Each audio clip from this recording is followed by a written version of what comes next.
Thank you, Acting Speaker, and I rise to speak on the Alpine Resorts Amendment Bill 2022. And I do so recognising the importance of getting things right so we can recognise the uniqueness of areas of Victoria and get the best outcomes from these fantastic parts of our state. So this is a bill that will bring together the 6 mountains under a framework of cooperation. I note too that at the table I have my colleague who when we were in government, was the Minister for Environment and Climate Change. And during that time, he was working with the department on the exact same framework that we have here before us today. So the Minister would have come into the role 7 years ago with much of the background and work that needed to be done already in shape, ready to go. So it always... This is the reason I'm raising and wanting to speak on this bill. You know, bureaucracy is just too long and too onerous when you need to get outcomes for people who are in business and who are trying to contribute to the state by running businesses that offer experiences and opportunities, or any businesses, in fact. So I find it a little bit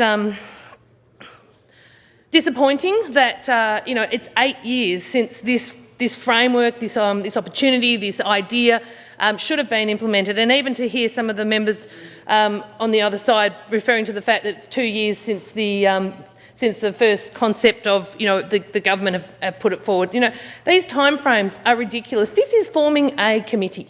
This is pretty much getting a group of people together and cooperating. A little bit more, okay, I agree, it is a little bit more than that, but the reality of this is timing is critical in business. And when I look at what the very similar activity that we have in my part of the world through the recent structures that we put together, or the government has put together for the Great Ocean Road.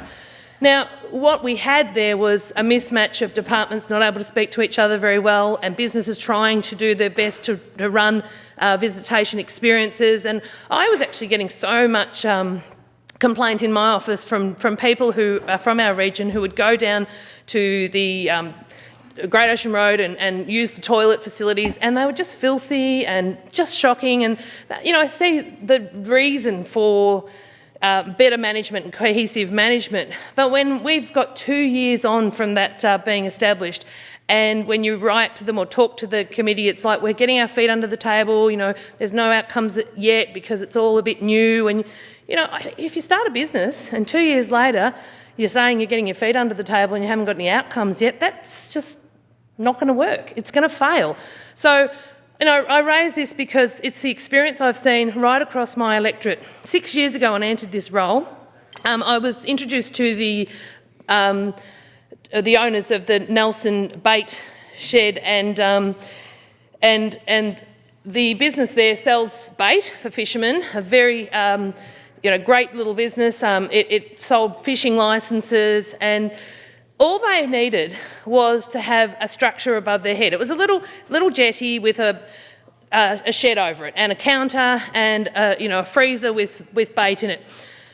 The government had changed the management of the river. The mouth was closed a lot more than it was, and that's all fine, but the river was rising, and the floor of the jetty, or the floor of the shed, which was the jetty, was underwater.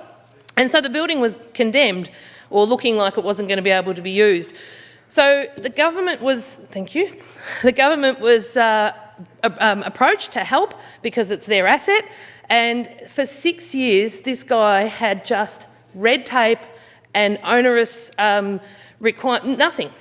He couldn't get any. At one point in time they actually quoted a $300,000 build. I mean, most farmers in my electorate would know that you could put that shed up for about $50,000. So it was just crazy stuff. So much was the difficulty for that business to work with government on a lease and being able to continue doing business there and just get a shed and not have it condemned. Eventually, in July last year, they said you have to leave the building because it's now condemned or it's no longer fit for purpose, and we'll continue to work with you. He walked away. Now, Nelson is a township that relies on tourism. This gentleman and his family were making a modest living.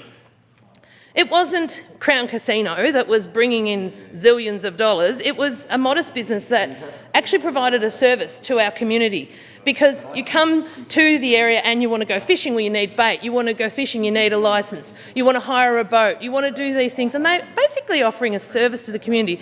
It's not the isolated case. In fact, the Princess Margaret Rose Caves has the exact same story. They were trying to negotiate another lease with the government. I don't know if you've been there, but it's a beautiful experience of the stalagmites and stalactites. I go there quite often, or did go there quite often. They rang me several times and just said, look, we cannot work with the government. They don't understand you're running a business. They won't give us any continuity. We don't know how long we can get a lease for. They won't give us a lease. The government actually left them without a lease, so no security for business. They said, how can we employ people and renew their employment when we actually don't have a clue whether we can operate from month to month? Eventually, exactly the same thing. They walked away. And guess what? Princess Margaret Rose Caves are closed still. This is what's on the website today from Parks Victoria website. For South West Coast could just resume a seat for a moment. The member for, on a point of order, the member for Yan Yan. This is a very narrow bill. It's on Alpine resorts.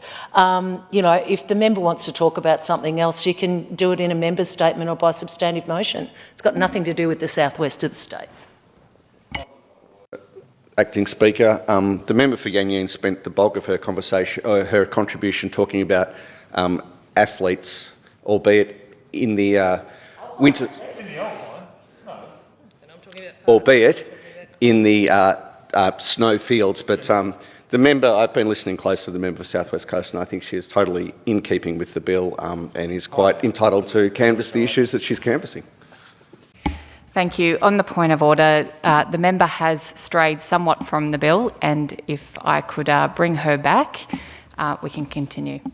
Thank you, Acting Speaker. And as I was describing, the bill talks about a committee that brings the 6 mountains together. I'm talking about a committee, exact same department, and the challenges of having to make sure that when these structures are set up, that the government gets out of the way and makes sure there's enough ability for the businesses to do business in those regions with the land that is a state asset and the government has management and ownership of. So I was actually saying that before I was interrupted, that these businesses had so much challenge that they actually walked away. And I wanted to read from the Parks Victoria website. It says, please note, Princess Margaret Rose Cave and visitor centres remain closed for assessment and upgrade works. The campground, the picnic area will be open for visitors and campers to enjoy during the Victorian South Australian school holidays only. If the member for South West Coast could just resume a seat for a moment. The member for Yan Yan on a point of order. The bill is not about the Princess Margaret Rose Caves. It's about the Alpine resorts governance. And she's just defying rulings from the chair and straying from the bill. Yes, on the point of order. On the point of order, this legislation is about setting up a structure. I am referring to similar structures across the state where the government have worked so poorly with the community that businesses have closed and walked away.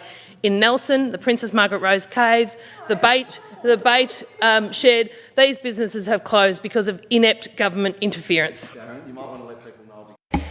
On the point of order, I can see a slight correlation there if the member would resume her contribution. Thank you. And I will finish by saying, this mismanagement by government was so obvious that the minister actually admitted it.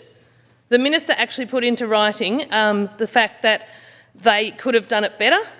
Didn't go as far as an apology, but certainly admitted they were wrong.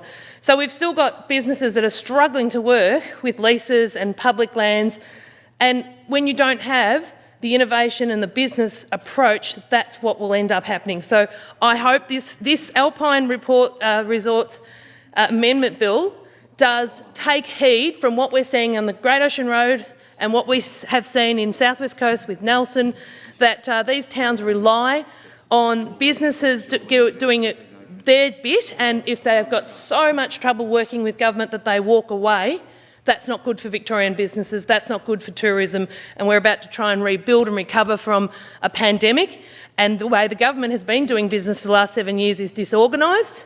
It is resulting in businesses walking away because they cannot work with government. So take note of the need for businesses to be innovative, put the business people in the discussions, don't ignore them.